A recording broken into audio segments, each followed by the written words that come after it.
Small form factor PCs are always something which everybody wants, primarily because they are pretty small and compact and remind of gaming consoles to a lot of people. And secondly, they just look so different in a sea of conventional looking gaming PCs. And keeping that in mind, I have with me the ASUS ROG G22CH 2024 edition. Now, don't get fooled by its size because it is a full-fledged gaming PC featuring an Intel Core i7-14700F, 32GB DDR5 RAM and ASUS Dual GeForce RTX 4070 OC edition with 12GB GDDR6 VRAM. 1TB PCIe Gen 4 SSD and some really fancy stuff as well. Now, considering the shape, the size and the equipment on this thing, the price of ASUS ROG G22CH is Rs 2.29 lakhs. But is this gaming PC worth that price? Well, let's find out. Now, in terms of dimensions, this is a 10-liter cabinet with a width, depth and height of 4.53, 12.72 and 11.30 inches respectively. Now, what makes the G22CH so cool is the ability to open this thing and upgrade it without tools. You just need to remove one screw from the back, press this button and the top opens up. Consequently, you can also take off the side panels by sliding them up and now you have the entire PC open. So over here are all the things that you as a user can easily upgrade. So firstly, we have this two 16GB DDR5 RAM modules and these are from Samsung, and next up we have this Intel Wi-Fi 6 card over here, right over here as you can see, and now we also have the SSD over here. Now what you see this black thing, what this is? Now this is something really cool. This is a heat sink. Yes, this blocky chunk of part over here, this is a heat sink for your Gen 4 PCIe SSD. And there is also another place to put your SSD over here and you can place another heatsink if you wish to. Also, I forgot to mention this entire thing is an Intel B760 motherboard and this is quite a beefy heatsink that we have over here. Now this entire setup is a liquid cooled setup, but personally I would prefer air cooling because of less moving parts. Now the 600 watt power supply over here, as you can see right below the graphics card, it is a 600 watt power supply which is 80 plus gold rated, but it is proprietary, which is kind of limiting your options for an upgrade. Out on the back you also have a ton of ports over here, as you can see. Top of over here you also have some ports as well, along with the 3.5mm audio jack and the power button. Chalo, with that out of the way, let's take a look at some benchmarks. In 3D Mark's Time Spy and Firestrike, the score came out to be 17,456 and 36,620 respectively. Moreover, in Port Royal Ray Tracing test, the score came out to be 10,853.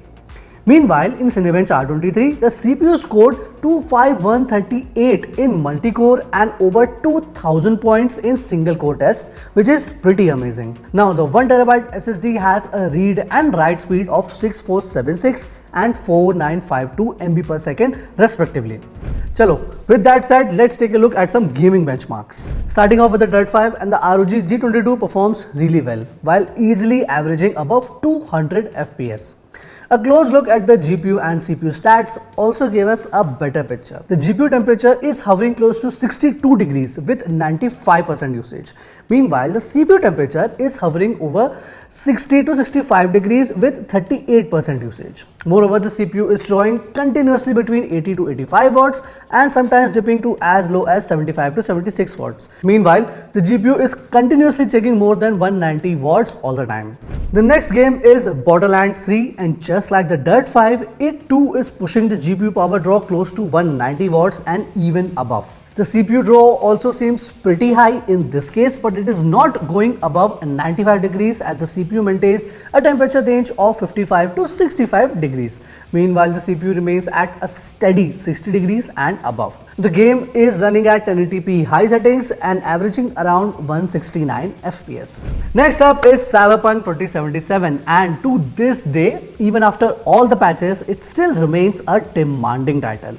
Like, first off, the CPU power draw is easily alone 100 watts and it remains there, sometimes even touching 111 watts. Meanwhile, the GPU is drawing around 160 to 170 watts and sometimes touching to 180 watts in some areas. The GPU and the CPU temperature remain around 60 to 65 degrees Celsius respectively, and the average FPS is 150. Up next is Gears 5, an older title but still a great benchmarking tool. And right now the game isn't taxing on the CPU or on the GPU. Both of these devices are also running pretty cool, with CPU temps being in the 55 to 65 degree range and the GPU temp being in the 60 degree range. And it is over here that you can see the dual GPU fans in action. Gears 5 averaged 191 FPS at 1080p high setting. So over here is GTA 5, which to this day is one of the most popular video games of all time. And although its graphics haven't aged quite as well, but it still looks pretty good, especially with everything maxed out. Now, in terms of load, it is drawing around 60 to 80 watts from the CPU and around 150 to 170 watts from the GPU. And a lot of it depends upon the scene. In 2024, it is very optimized to run on even iGPUs, so there is no wonder that it is running so well on the ROG G22CH. Up next is the Shadow of the Tomb Raider, and it is really utilizing the GPU to 100% while also drawing in close to 190 watt TGP. CPU power draw remains high at around 80 to 85 watts and even touching 100 watts and above in some areas. And lastly, here's a breakdown of all the games that we tested. So in short, the ASUS G22CH is a compact yet premium gaming PC. It runs very cool, it is somewhat upgradable, and if you are looking for something that's a mix between a console and a gaming PC, at least in terms of size, then it can very well fix that gap. However, if you are looking for complete future upgradability, notably like upgrading the power supply and the GPU, then you are better off building your own PC instead. Because a proprietary power supply will limit things for you for sure. Also, compared to a normal full-size gaming tower, this one makes quite some noise. So if you are looking for a totally silent experience, then you will have to look elsewhere. So that was it for the video. This is me, Yatnesh Dubey, and I will see you guys in the next one.